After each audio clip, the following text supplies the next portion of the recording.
श्रम मंत्री और उद्योग मंत्री संजय प्रसाद आज मुलाकात करते हैं लघु उद्योग भारती के सदस्य। तो हम जानना चाहेंगे कि आज मंत्री जी से आप लोग का क्या क्या विषय में बात हुआ।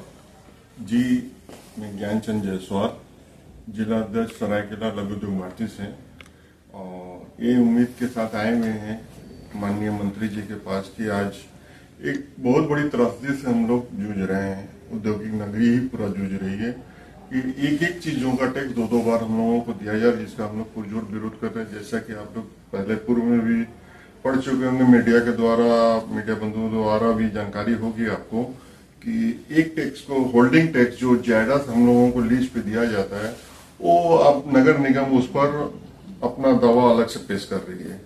एक ही जमीन पर हम लोग दो लेवी कैसे दे सकते हैं? अगर माननीय आशा रखते हैं कि माननीय मंत्री जी इस चीजों का आश्वासन भी दिए हैं कि हम निदान करेंगे। आगामी 10-11 तारीख को फिर जमशेदपुर आ रहे हैं इसी क्रम को लेकर, और हम लोग बड़ी आशाएं रखे हुए माननीय मंत्री से कि इन सब चीजों पर वो लोग निदान करेंगे। कितना दिन से हो रहा है? क्या पूरे भारत प्रदेश में ऐसा होता है क्या? ये अजूबा ही है, पूरे भारतवर्ष के लिए विडंबना है कि जो आज एक औद्योगिक नगरी दो लोगों का सामना कर रही है। क्योंकि आप लोग राजस्व भी देते हैं सरकार को, उसके बाद ऐसा अगर उद्योग को परेशान किया जाएगा तो कौन इन्वेस्ट करेगा झारखंड में? जी, इसी तो मांगों को लेकर के बहुत सारे उद्योग तो बंद हो चुकी है और होने के कगार पर भी है।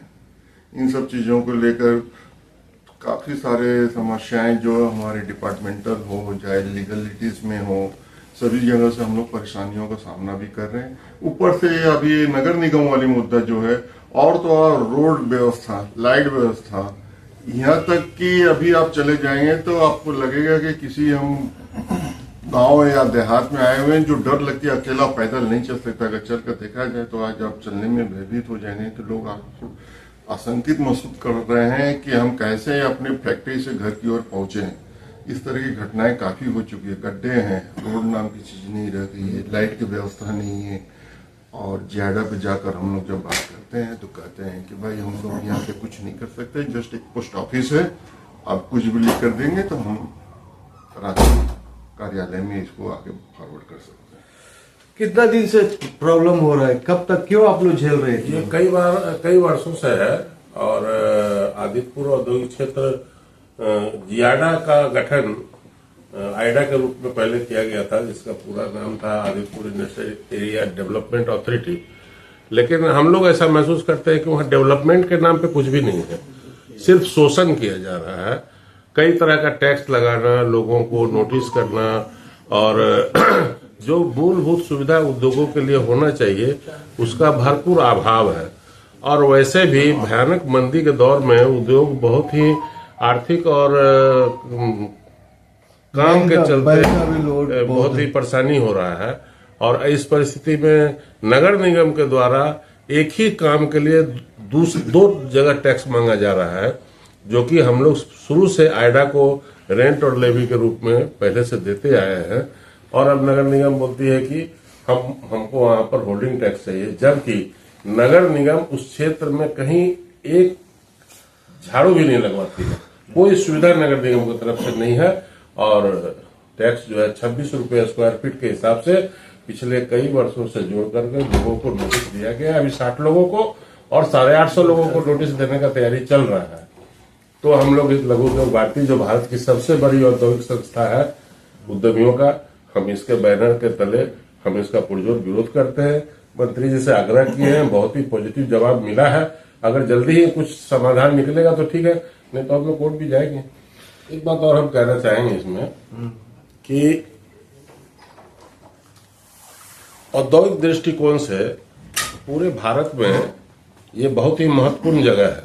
इतना बड़ा इंफ्रास्ट्रक्चर जो कि एक अच्छा विजन के अभाव में पिछड़ रहा है, और उद्यमी जो अपना जीवन लगा करके उद्योग को खड़ा किए हैं और उनको माने व्यवस्था देने के बनिस्पत उनको परेशान किया जा रहा है। ऐसे परिस्थिति में मेरा निवेदन हुआ राज्य सरकार से और केंद्र सरकार से इस पर विशेष ध्यान देने की आवश्यकता है, क्योंकि हम भारत के सबसे बड़े रेवेन्यू जनरेटर हैं, हम सबसे बड़ा राजस्व कमाऊ पुत्र है। इस व्यवस्था में 35% के लगभग हमारा जीडीपी में योगदान है और सबसे ज्यादा हम रोजगार भी देते हैं। मैं आज माननीय मंत्री जी का जो वक्तव्य को सुना, उससे उद्यमी समाज खुशी में है कि आने वाला समय हो सकता है कि छोटे उद्यमियों के लिए मंत्री जी कुछ अच्छे कार्य करें, क्योंकि वो 10-11 तारीख को भी जमशेदपुर में आ रहे हैं। हम उद्यमियों की आवाज सुनने के लिए, वो हमारी समस्या का समाधान करने के लिए, मैं माननीय मंत्री जी का 11 तारीख को दोबारा हम लोग मिलेंगे और उनका स्वागत करेंगे, हमारी समस्या को निदान करें। इसी उम्मीद के साथ मैं चाहता हूं कि आगे अपने उद्यमी समाज की कई समस्याओं का हल हो सके। एडी लाइव वीडियो को लाइक कीजिए, चैनल को सब्सक्राइब कीजिए। एडी लाइव की पूरी टीम की ओर से सभी को धन्यवाद। जवाब